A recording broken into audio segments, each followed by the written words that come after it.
Hello guys, আমার এই guys ফাইস বলতে খুব লজ্জা লাগে। আমি এখন একটু ঘুরতে যাচ্ছি, না কিছু কেনাকাটা আছে, কেনাকাটা করতে যাচ্ছি। কি আছে তো, জং ধরে গেছে বলে টাইট ফিট হয়ে গেছে, তেল মেল দিতে তো হবে। আমি এখন একটু কেনাকাটা করতে যাচ্ছি। আমি একা যাবো না, আমার সঙ্গে অনেকেই আছে, দেখতেই পাবা। দেখতেই পাবা। তো চলো যাওয়া যাক। দেখে চলে এসছে। না, এখন আমার কল করে কাগার করতে হবে না। কারাগার এমনি আমার শরম লাগছে। কাটে কাটিয়ে দে। আমি বেরিয়ে পড়েছি আর সঙ্গে মাও যাচ্ছে, কারণ আমাকে বড় রাস্তা অবধি একটু এগিয়ে দিতে যাচ্ছে, কারণ বিয়ের পর একা একা কোথাও যেতে নেই। তাই মা বলল রাস্তা অবধি এগিয়ে দিয়ে আসি, তারপর গাড়িতে উঠলে আমি চলে আসবো। রাস্তায় দাঁড়াতে দাঁড়াতেই দেখি ওরা চলে এসেছে আর আমিও গাড়িতে উঠে পড়লাম। তারপর মা বাড়ি চলে গেল আর আমরা চলে গেলাম একটু কেনাকাটা করতে। ফার্স্টেই আমরা ফোন সার্ভিসের দোকানে গেলাম, কারণ আমার ফোনের ডিসপ্লেটা লাগাতে হবে আর দিদি ভাইয়ের ফোনে একটু সমস্যা হচ্ছে। দিন দোকানে যাওয়ার পর জানতে পারি যে লোকটা ফোনের ডিসপ্লে লাগায় উনি বাড়িতে নেই, দীঘা ঘুরতে গেছে।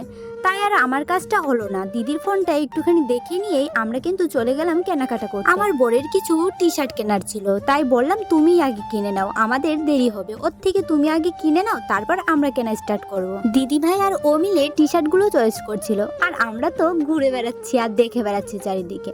দেখো দেখো কাণ্ড, আমরা কিন্তু সেই মজা করছি। দেন ওখানকার কেনাকাটা শেষ করে আমরা চলে গেলাম আমাদের ছোট বাবুর জন্য কেনাকাটা করতে। আমাদের বাবুর কেনাকাটা শেষ করার পর আমরা চলে গেলাম নিজেদের কেনাকাটা করতে। আর জানো তো আমাদের বাবুর ড্রেসগুলো না ছোট হয়ে গেছে, তারপর কিন্তু পরে পাল্টাতে গেছিলাম। এখন চলে এসেছি নিজেদের কেনাকাটা করতে। আসলে কি বলতো, আমরা একটু ঘুরতে যাব, তাই কিছু জামা কাপড় কিনতে এসেছি। দূরে কোথাও যেতে হলে শাড়ি কিন্তু কমফোর্টেবল ফিল হয় না, তাই তো আমরা কিছু ড্রেস কিনতে এসেছি। দেখতে পেয়েছো বাবু কিন্তু ঘুমিয়ে পড়েছে কোলে, ওর একটু খিদেও পেয়ে গেছিল, তারপর ওকে ঘুম থেকে তুলে খাইয়ে দেওয়া হলো। দিন আমরা চলে আসলাম উইন্ডোর পর্দা কিনতে, আর আমরা না বেগুনি কালারের পর্দা কিনেছি, কিন্তু ভিডিও করতে ভুলেই গেছি, এইটুখানি করে আর করতে পারিনি। আমাদের সমস্ত কেনাকাটা শেষ করে আমরা চলে যাই একটা রেস্টুরেন্টে কিছু হালকা খাবার খেতে। আর এই রেস্টুরেন্টটা বেশ ভালোই লাগছিল আমার কাছে, চারিদিকে সবুজ আর একটু পার্ক পার্ক ভাব আছে। আমি আগে অবশ্য এসেছি, কিন্তু ভেতরের দিকে আর ঢোকা হয়নি। যাই হোক, এই রেস্টুরেন্টটা আমি তোমাদের একটুখানি ঘুরে দেখাবো, তবে তার আগে আমরা কিন্তু সবাই একটুখানি আড্ডা মারছিলাম। তারপর কিছুক্ষণ পরেই আমাদের কাছে মেনু কার্ড দিয়ে যায়, আর আমরা সেটা একটুখানি দেখছিলাম কি কি আছে। আর দিদি ভাইরা তো আগে এসেছে, এই জন্য দিদি ভাইয়ের মেনু কার্ড লাগেইনি, কিন্তু আমি একটু ভালো করে দেখছিলাম, ভিডিও করতে হবে না, ওই জন্য। চলো তোমাদের এই রেস্টুরেন্টে একটু ঘুরে দেখাই। দেখতে কিন্তু বন জঙ্গল লাগছে, কিন্তু বেশ ভালোই লাগছিল আমার কাছে। রাতের বেলা তো এই জন্য অন্ধকার একটু বেশি লাগছে, কিন্তু সত্যি বলছি লাইট চারিদিকেই দেওয়া ছিল, আমাদের কোনো সমস্যা হয়নি। আর আমার সঙ্গে আমার বর ছিল, আমি একা একা কিন্তু ঘুরছিলাম না। আর এই ভিডিওটা কিন্তু আমার বরই করে দিয়েছে। দেন আমাদের খাবার কিন্তু চলে এসেছে, আর আমরা ঘুরে টুরে কিন্তু অনেকক্ষণ আগেই চলে এসেছি, কিন্তু ভিডিও স্টার্ট করেছিলাম না, যেহেতু খাবার আসলো তাই ভিডিওটা স্টার্ট করলাম। আর আমাদের যে খাবারগুলো অর্ডার দিয়েছিল সেটা হচ্ছে ক্রিস্পি চিকেন, স্যুপ আর ফ্রাইড রাইস, সঙ্গে কড়াই চিকেন। আমরা যেহেতু হালকা খাবার খেতে চেয়েছি, এই কারণে ফ্রাইড রাইসটা নেওয়ার ইচ্ছা ছিল না, কিন্তু আমাদের সঙ্গে যে দেওরটা ছিল ওর খিদে পেয়েছিল, ও বলছে আমার ভারী কিছু চাই, কারণ আমি খেয়ে আসিনি, তার জন্য ফ্রাইড রাইস অর্ডার দেওয়া হলো। আর সঙ্গে সবাই ভাবলো ঠিক আছে তাহলে এক প্লেট বেশিই দেওয়া হোক, আমরাও একটু টেস্ট করে দেখি কেমন টেস্ট এখানকার ফ্রাইড রাইস। ফার্স্টে আমাদের ক্রিস্পি চিকেন দিয়েছিল আর আমরা সেটাই টেস্ট করছিলাম। আমরা এক প্লেট অর্ডার দিয়েছিলাম, আমাদের এতই ভালো লেগে গেছে যে আমরা পরেও কিন্তু আরেকটা ক্রিস্পি চিকেন অর্ডার দিয়েছিলাম।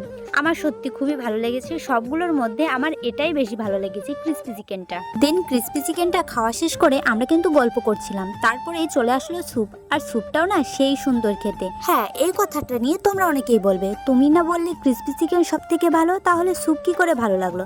আসলে কি বলতো, চাইনিজের মধ্যে ক্রিস্পি চিকেনটা আমার কাছে সব থেকে ভালো লাগলো। সব অবশ্য টেস্ট করিনি, কিন্তু আমার এটা টেস্ট করে ভালো লেগেছে, এরপর কিন্তু অন্য কিছু আর ভালো লাগবে না।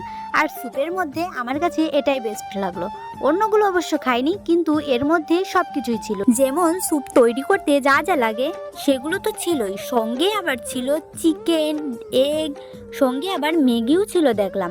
বেশ ভালো লাগছিল খেতে, আমার তো বেশ পছন্দ হয়েছে। এরপর অন্য স্যুপ হয়তো আমার পছন্দই হবে না, কারণ আমার একটা জিনিস যদি ভালো লেগে যায় পরে আর অন্য কিছু যতই ভালো হোক আমার আর সেটা পছন্দ হয় না। আমাদের খাবার দেওয়ার সঙ্গে সঙ্গে আমরা কিন্তু খাওয়া স্টার্ট করে দিয়েছি, কারণ রাত বাড়ছে। হঠাৎই দিদিভাই বলল, আচ্ছা আমরা তো খাওয়া শুরু করেছি, আমরা কিন্তু ফটোই তুলিনি।